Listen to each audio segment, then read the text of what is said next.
Un fantasma recorre España y no es precisamente el del comunismo. La Segunda Guerra Mundial terminó hace casi 75 años y el franquismo hace más de 40, pero en el país se reeditan estampas del pasado como si la historia no hubiera dejado lecciones. La exhumación del dictador español Francisco Franco dejó para el recuerdo todo tipo de manifestaciones en apología no solamente a la falange española, sino al eje nazi-fascista en general ante la mirada impúdica de la mayoría de los medios de comunicación y autoridades. Muchos se preguntaron entonces cómo era posible que se permitiera alabar en público a un dictador cuyo régimen de carácter fascista se estableció en gran parte gracias a la ayuda de Hitler y Mussolini, según denunció en su momento la ONU.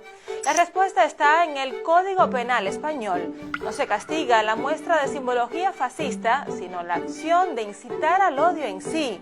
Parece un juego de palabras, pero es precisamente la forma en la que diseñó esta cuestión en 2013 un ministro de Justicia cuyo suegro perteneció al círculo cercano de Franco y en cuyo funeral se hizo gala de las más fervientes convicciones falangistas. El peligro llega cuando de la simbología se pasa al discurso y del discurso a las acciones.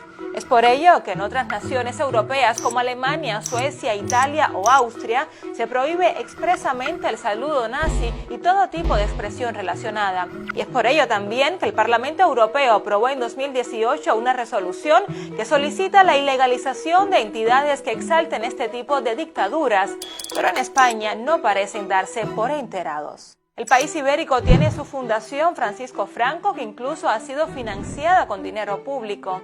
Detengámonos por un momento a pensar lo que supondría que Alemania permitiera instituciones en honor a Hitler o Italia a Mussolini. Aún más difícil sería imaginar que en Argentina Jorge Rafael Videla, conocido como el Hitler de la Pampa, hubiera contado con un mausoleo público construido a base de trabajo esclavo de presos políticos para que sus fieles acudieran a rendirle tributo después de muerto. O que la justicia chilena hubiera pasado por alto del todo las tramas de corrupción y apropiación indebida por parte de la familia Pinochet. Pero, ¿por qué en América Latina se pudo juzgar a dictadores y se admitieron a trámite las denuncias de las víctimas y en España no es así? Para entender esto hay que remontarse a esa llamada transición a la democracia en la que el jefe de Estado que sucedió al dictador fue nombrado a dedo por el propio dictador. Sus ministros pasaron a ocupar cargos políticos o a dirigir empresas en la democracia y ni siquiera los medios de propaganda se molestaron en cambiar de discurso. Todo ello quedó legitimado con una ley de amnistía en 1977 que impide juzgar los delitos cometidos durante ese periodo. Tan poco ha hecho la justicia española por las víctimas del franquismo que ha sido el sistema judicial argentino el que ha tenido que abrir la única causa en el mundo por este motivo.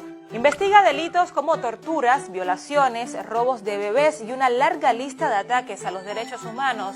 La jueza del caso se basa en el principio de justicia universal, pero chocan una y otra vez con las trabas del Estado español. La vieja metrópolis recibiendo lecciones de la justicia de la antigua colonia.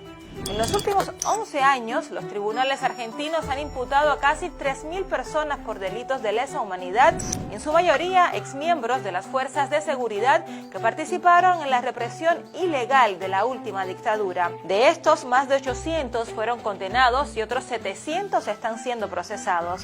Con un escenario como este, no es de extrañar que partidos de ultraderecha campeen a sus anchas por el sistema político español con la confianza de quien se sabe totalmente inmune. ¿Quiénes son los autores de los asesinatos de mujeres este año? ¿Cuál es su procedencia? ¿De qué nacionalidad son?